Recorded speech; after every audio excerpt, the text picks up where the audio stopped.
When someone you know is a little bit out of shape, so in a very simple term, they are fat.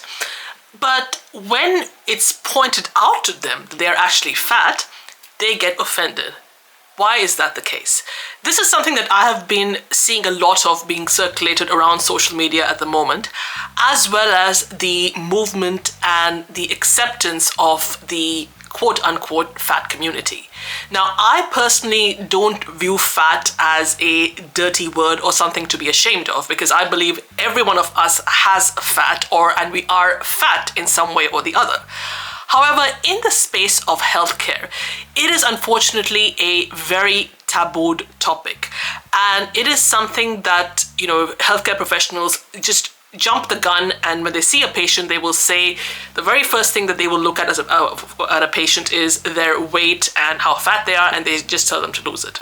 Now, this is not healthcare. This is bias and lazy, and it's a form of gaslighting. So in this video, I'm going to be exploring this very controversial and debated on topic on whether or not we should give fat patients the same amount of care, respect, and dignity that we do for any other human being, and if so, how should we do it as healthcare professionals? Back to my channel, everybody. Thank you very much for your ongoing support, engagement, and the comments and feedback. My name is Shweta. I'm the founder of Healthy Dynamics. I help healthcare professionals who are from English as a second language backgrounds, who speak English at an intermediate level, but it's not their first language. They are either working in an environment where their patients mainly are native English speakers, or they're working in a country with the same situation, or they would like to move to such a country, and they want to not just improve their language fluency, but take it to the next level and explore ways in which they can communicate better with their patients and connect with them to build trust, authority, influence, impact, collaboration, and get glowing testimonials, reviews, and referrals in the long run. So the whole concept of fat acceptance and fat bodies and fat activism is something that I have really been seeing a lot of on social media. Given this year, I have really started to take my health very seriously. I've been doing strength training on almost every single day, and I have lost a lot of weight as a result of that. And through social media, that's where I get all my workouts and everything. This is something that I have been seeing a lot of pretty much all the time, that people who are in bigger bodies, they are also doing the same thing as me. They're doing strength training, they're lifting weights, and they're in the gym, they're even personal trainers, they are fitness coaches, but what they have all collectively say, all these accounts or all these videos, is that when they go to see a healthcare professional, even if it's for a condition that has nothing to do with their weight or how fat they are, that's the one thing or the first thing that healthcare professionals always bring up to them. And the very first thing that they're advised to do is lose their weight. Now, this connects with me quite personally. Now, I come from a culture where body shaming is like a love language. There's no hesitation. As a kid, I've heard, whether my relatives or my friends or family members, they've all, when have struggled with my weight or have had weight fluctuations from time to time, it's one of the very first things that they have always said to me: "Oh, you've put on weight, or you've lost weight, you've gotten chubbier," and there are worse versions of it that I have experienced, but it's very normalized in the culture that I'm in, and it's also one of the many reasons why people like myself grew up with quite a lot of hang-ups and issues regarding our body image, and why eating disorders are also very prevalent and common in the culture that I come from. But let's look at it from in the healthcare setting perspective. Too often, patients in larger bodies enter a consultation looking for answers, but instead they just walk away with blame. So even when it's a situation like the patient is experiencing knee pain, or they might be experiencing chronic fatigue syndrome, or some sort of an autoimmune condition or a chronic condition, it almost always, the healthcare professional will point it down to their weight without even any proper testing, deeper questioning, or even getting to the root of their issues. Now, this isn't just negligent and careless. it's quite harmful. Now, this actually destroys trust, discourages patients from seeking healthcare, and can also worsen health outcomes, and it becomes a form of medical trauma for them, and it's also a very common version of medical gaslighting. I have made videos about this in the past. I will link a playlist to that towards the end of the video, so you can check that out. And as ESL healthcare professional working in multicultural settings, you may have unconsciously absorbed these attitudes too. Because in many cultures, like the one that I grew up in, body shaming is not just normalized, it's practically seen as a love language. So whilst you may be a healthcare professional who comes from a non-English speaking background, and you might in a playful, joking way say to a patient that you have gotten a little bit chunky, you have put on a little bit of weight, it can come across as quite offensive, because the culture or the stigma around being fat or being a little bit bigger is very pervasive, regardless of which culture, mainly in Anglo-Saxon cultures. And I am aware that in many other cultures that the bigger you are, it's equated with fertility and being well-fed and being healthy. But I'm sure that this type of body shaming on an unconscious level, and that this bias against people in bigger bodies happen all the time from time to time. So it's very easy and very common for people to comment on your weight, and even if you're making good food choices, and sometimes you're treating yourself occasionally to something that you quite enjoy, it may come across as they're showing their concern, but it's disguised and wrapped up as love, but it really is judgment and bias that it's coming across as. And as a child, I really internalized it, and I really questioned, how is my body even attractive? Am I quite beautiful? And this is despite the fact that I have never been more than a medium size, and still a lot of people in many cultures, I will be considered fat or overweight, even though I'm a medium size, and where I live in Australia, it's my weight and my body shape is the average and it's the norm. And these are the reasons why fat patients often enter a consultation already bracing to be named, shamed, and blamed, just based on the fact that they are heavier than for their height and their age and things like that, without really looking into what the reasons for that might be. Now, it's not just because the patient is making unhealthy food choices and they're not exercising. They may well be doing that.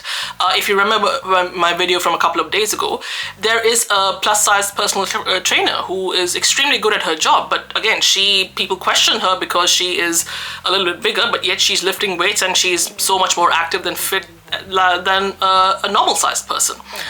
Now, why does this kind of bias against overweight or fat people happen? Cultural conditioning, as I mentioned, many cultures still equate thinness with discipline and health, and fatness with being lazy, gluttonous, and not unintelligent, and quite a failure overall. And medical training gaps as well. So healthcare education often underemphasizes the complexity of weight and overemphasizes BMI as a marker of health. So what I mean by this is that just because someone's BMI is higher than what it should be, it doesn't necessarily make them unhealthy, because BMI does not give you an indication of where exactly the fat is being distributed. Is it visceral fat, or is it just other forms of fat just being spread all over the body? So it doesn't really give you an accurate indication of that. And gaining weight could be for numerous reasons. Some people may have thyroid issues, some people may have autoimmune conditions, some people may have chronic illnesses, and some people may be on medication that makes that sort of alters their metabolism. So maintaining a healthy weight is much harder for them, and whatever they consume food-wise just gets stored as fat very easily. On top of it, that there is unconscious biases. ESL healthcare professionals who work in English-speaking countries or in English-speaking settings may mirror the dominant Western stigma around fat bodies, or stigma in general around fat bodies, even if in their own culture, being larger is commonly symbolized with being fertile or prosperous in many ways. And finally, the burnouts and shortcuts. Now, that's very pervasive and common amongst healthcare professionals. When stressed out and overworked professionals sometimes default to, very easily, they will label somebody as being overweight and fat without digging into the deeper issues as to why that is the case. It's not just because they are lazy and they eat too much and they don't move enough. There's a lot more to that, and some people are just too busy to explore that in a much more detailed sort of manner. A little bit of a summary of what overweight or fat patients experience in a medical setting. So for example, you could be a pain management specialist or a rheumatologist, and a patient walks into your clinic, or even you could be a GP too, and a patient walks into your clinic and says that they are experiencing a lot of knee pain. Instead of exploring past injuries, arthritis, or just their lifestyle or anything like that, you might, as a healthcare professional, just default to the fact that your weight is a little bit higher than average, so lose some and it will go away. And whilst the patient may be expecting to get a scan done or some sort of test done or a physio referral, it just becomes a dismissal. They just feel much more dismissed as a result of that. Another example would be if a woman comes in complaining of exhaustion and irregular cycles. Again, you could have issues. The reason could be they could be perimenopausal, they may be going through menopause, or they may be having PCOS, like polycystic ovarian syndrome, like I do, and thyroid issues or stress. And the very first thing that a provider would normally say is that just lose weight and you're going to feel better. And this could have, then the patient finds out that her condition could have been diagnosed and treated earlier. That again is medical gaslighting. My own friends who have endometriosis have experienced this all the time, which is very, very disheartening. And sometimes a lot of very snarky healthcare providers will say, when the patient says to them that I've tried everything, the response is usually a sarcastic or a doubt-filled one, and they'll say, you're not trying hard enough because of the size that you're in. And this one sentence will completely and permanently destroy the trust that they have in you. And these are not hypothetical scenarios. This is stories that patients who are overweight have repeat over and over again. My own friends who are more on the plus size, they have shared this with me, as well as the videos and the social media videos that I've seen on Instagram and TikTok. And they and ESL healthcare professionals, often under pressure, may unintentionally repeat the same type of patterns when they are working with these patients.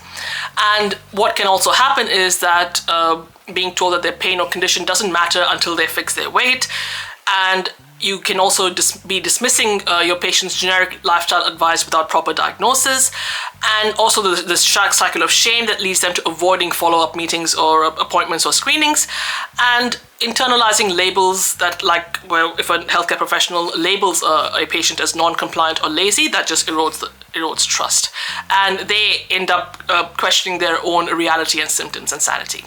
So how do we get around this? How can us as healthcare professionals do a better job when we are working with patients who are plus size, who are a little bit heavier than usual, if that's not the reason why they are seeking consultation with you? So it could be for a completely different issue. Separate fact from assumption. So the fact is that the patient has knee pain. The assumption is, it's maybe because of their weight. Instead, ask open-ended questions. When did the pain start? What makes it worse or better? What activities have you been performing in that could be contributing to this? So that just digs a little bit deeper and gives you a clear indication of what the root of the problem is, and you can treat and support them accordingly. Avoid labels that become identities. So calling a patient not outrightly fat, but basically you're obese or your BMI falls under the obese category, that becomes a part of their identity, even if you may not intend on it being so. So you can sort of, and again, only if it's applicable and if it's relevant. Don't even bring up BMI or obesity or weight if the challenge is not asking. It's got nothing to do with that. Empathy before giving advice. So try saying things like, I can imagine it feels frustrating to live with this pain every day, and meeting the patient where they are before jumping to conclusions. Collaborate, don't dictate. Patients want to be part of their healing, not just passive recipients of unsolicited advice and and guidance that they have not asked for. For example, you can say something like, would you like to explore different options together in order to manage this, and you can get to a better place in the process. And be culturally sensitive. Understand that weight, beauty, and health standards are completely different in different cultures, and your role is not to impose a single definition, but to find what health means for the patient in front of you, because every single person's meaning of health is completely different, and in many cases the shape and size of your body has nothing to do with it. So when I finally began unlearning my own cultural conditioning about body type, body size, and body weight, I realized how powerful compassionate communication with patients and individuals can be. And instead of seeing patients and myself as problems to be fixed, I started seeing the stories, context, and humanity that every one of us brings. And this is where ESL healthcare professionals have a unique advantage, because you understand cultural nuance when you develop it. You can go beyond the one-size-fits-all model of Western medicine. And ultimately, patients don't want perfection, they want your understanding, and they want you to see them as individuals and human beings, and they deserve the same amount of dignity, respect, and care as anyone else, regardless of the shape, size of their body and their weight. And your words in these situations can either deepen the wound or start the healing. So let me know what is one tip out of these that you can try next time you're in consultation with a patient who's a little bit heavier than what your standards are. To stay tuned for more content like this on communication strategies amongst healthcare professionals and ESL backgrounds working with English-speaking health patients, make sure you hit the subscribe button, the notification bell, leave this video a like, and leave your comments and feedback in the comment section below. And as always, thank you very much for your time, attention, and presence. I'll see you next week.